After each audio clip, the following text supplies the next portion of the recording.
So 2025 was the year that the world of money turned upside down. Since you've been following crypto, you already know that this isn't just another cycle. There is a change in the generations. People who do these things don't just become rich, they become empires. The banks are now running to the front of the line, eager to get a piece of the action.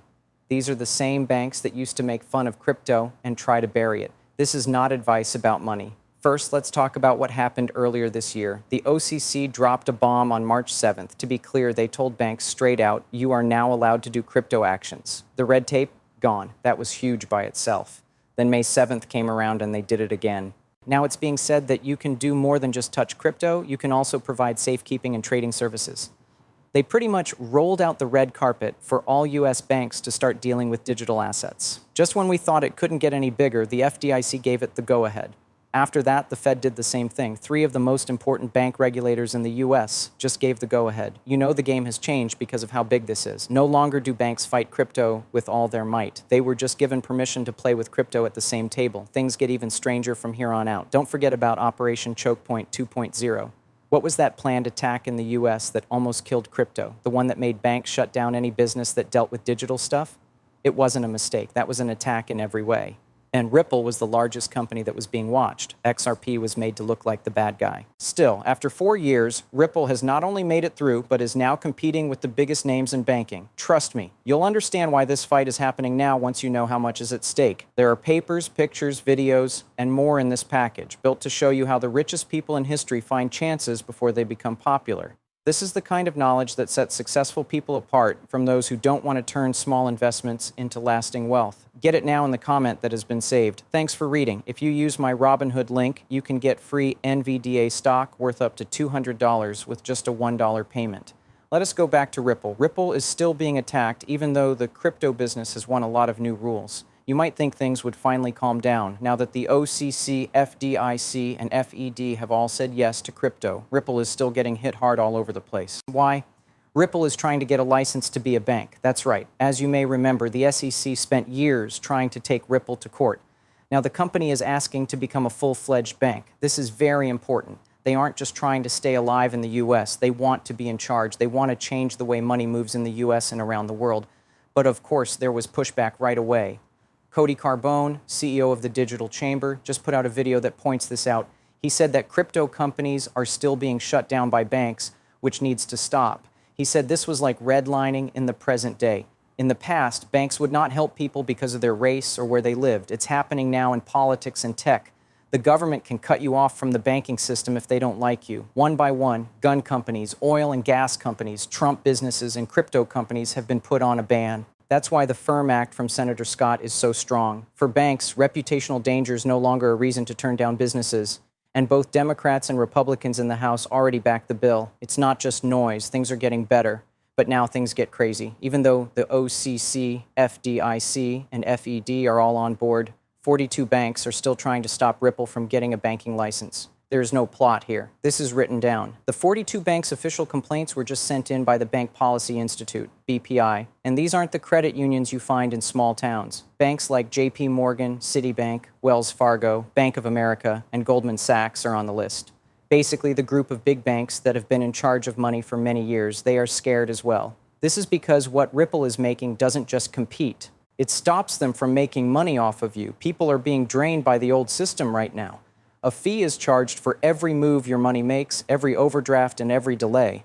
That's the whole model they have.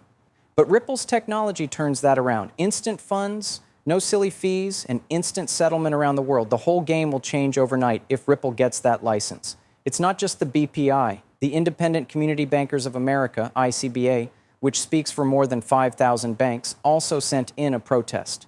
They are pleading with officials to turn down Ripple's trust bank charter. Why? Because Ripple's plan will change too much, be too destructive, and be too powerful.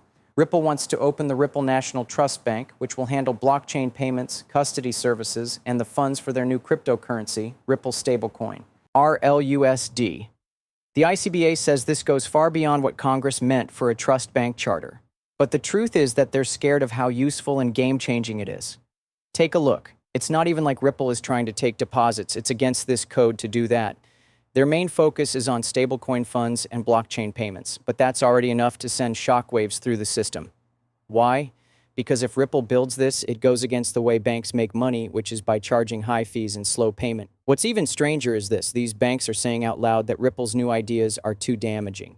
In their own filings, they say that Ripple's ideas could totally change the way money works. That's not spreading fear. Yes, that's proof. That alone should make you happy. Doesn't the fact that the biggest banks in the US want to stop Ripple tell you everything you need to know? That looks like the kind of technology that turns the world upside down, doesn't it? What's even more interesting is this. The BPI and ICBA are doing everything they can to stop Ripple from becoming a trust bank. But things are moving in the opposite direction. It's no longer possible for these banks to quietly kill new ideas behind closed doors. There are now too many eyes on this. Too many regulators, lawmakers, and even major news outlets are becoming aware of what's occurring. Also, let's be honest, Ripple isn't the same company it was when the SEC attacked it in 2020. They were still building and fighting for respect at that time. Today, Ripple is a well-known global giant with business clients all over the world. They work with Fortune 500 companies, central banks, and payment providers. Their tech has already been shown to work. Since Ripple is applying for a national trust bank license, it's not just a new company trying to make a name for itself. This company is already handling huge amounts of money across borders, making deals with businesses outside of the US, and creating a stablecoin environment that regulators want. That's why there is so much pushback.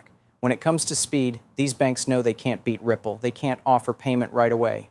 If they get rid of the fees, it would hurt their ability to make money. They can only slow down Ripple, try to get officials to change things, and hope that the old system lasts a little longer. But that's not going to work. The world has moved on, that's the truth. Asia, the Middle East, and Europe are all places where Ripple is quickly becoming a part of their banking systems. The rest of the world isn't going to wait around, even if US banks are able to slow down Ripple in their own country. The US will have to follow the world standard once it is set. Remember how the internet first came out. At first, businesses and states tried to fight back. They said it was just a trend. They said it was too dangerous. They said it would not work.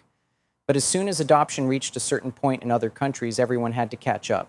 And that's exactly what's going on with XRP and Ripple right now.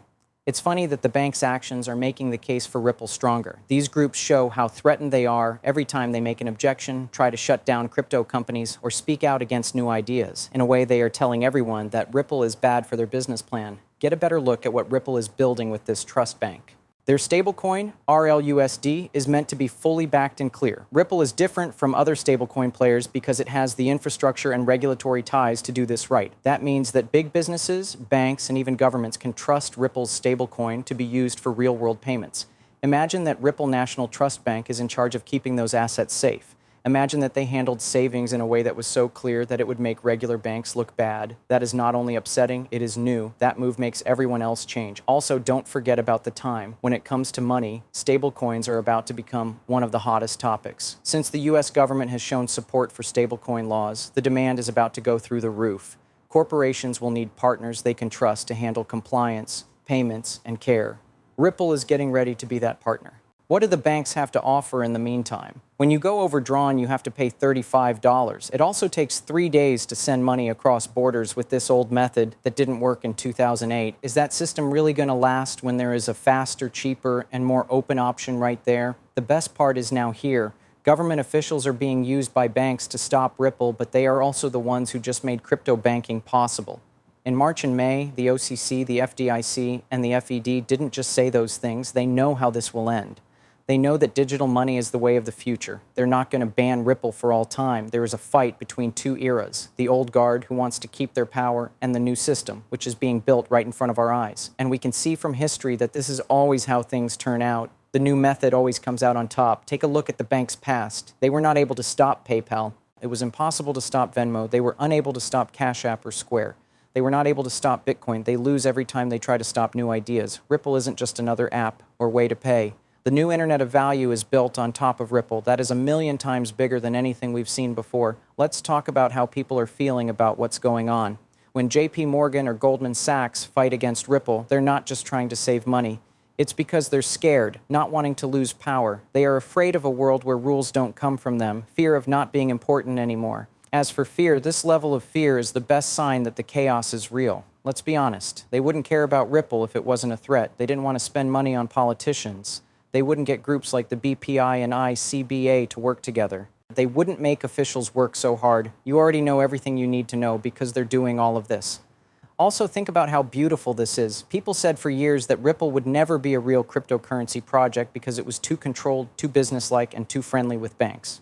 Bitcoin maximalists made fun of it. Some people said it would never win. But here we are. With Ripple being so bad that the world's biggest banks are making it their #1 enemy, that turns the whole story on its head, because the banks would be happy with Ripple if it was really safe and just another controlled project.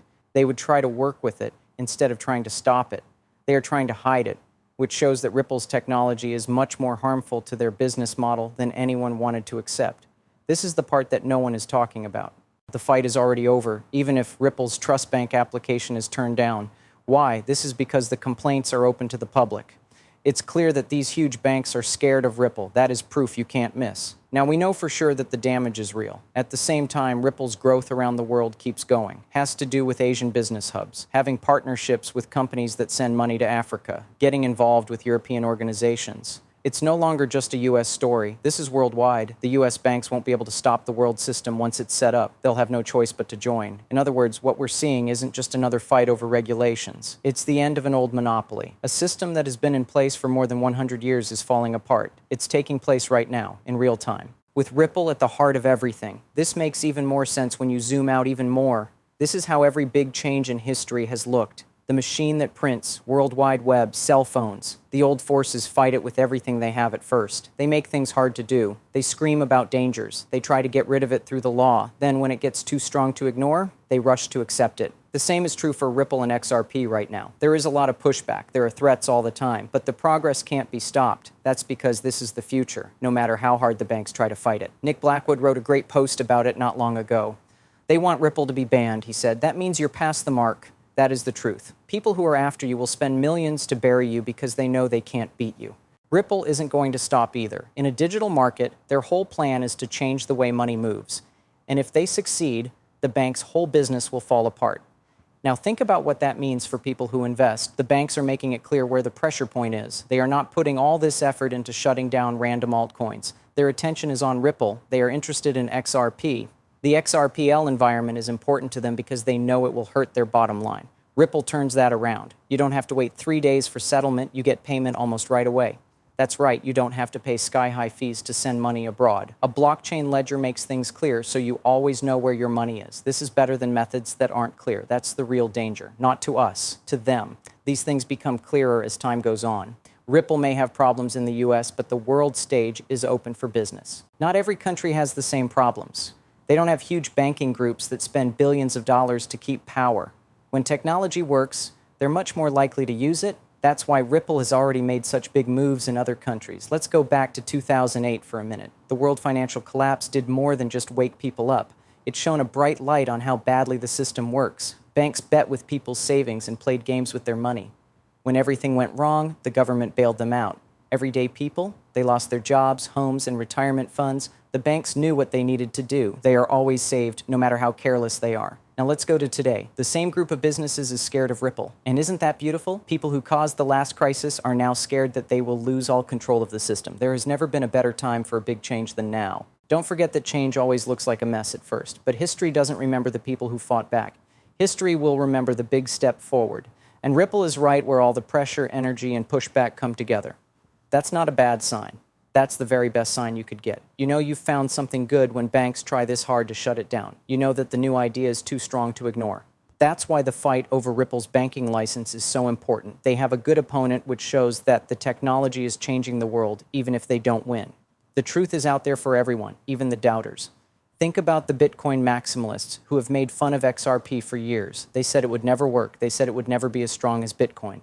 But here's the truth. Big banks and other financial companies are not spending money to fight Bitcoin. They are battling Ripple. They are against XRP. They are against the XRPL community. That tells you everything you need to know. You can see the design when you zoom out. They don't pay attention to you at first, then laugh at you, then fight you, and that's when you win. It has made it through the first 3 rounds. It's time to fight. That means the win is almost certain, but no one wants to accept it. Now things really start to get exciting. Just think about what will happen if Ripple does get that banking license. Imagine that Ripple National Trust Bank is in charge of keeping digital assets safe, handling RLUSD reserves, and making global payments possible on-chain. It's not just another bank. That's a whole new set of banking systems being built right in the US. Adoption goes through the roof after that. Once a lot of people start using XRP, the price goes through the roof. We're looking at that setup right now. Pressure from every direction, resistance at every level, but forward motion that can't be stopped. Ripple isn't just another cryptocurrency company either when all is said and done. They are an important part of the new financial age. The biggest banks in the world spent a lot of time and money trying to stop Ripple. If it wasn't a threat, why would they do it? If it didn't matter, why would they stop groups that represent more than 5,000 banks from doing anything? If they didn't want to slow down Ripple, why would they risk getting people's attention on it? It's easy to say Ripple is the real deal. They know it deep down, and you should know it if they do. Thus, now is the time to concentrate, pay attention, and take action to fully grasp how these changes present chances. When the banking system goes through this kind of big change, it doesn't just make waves, it makes a lot of money.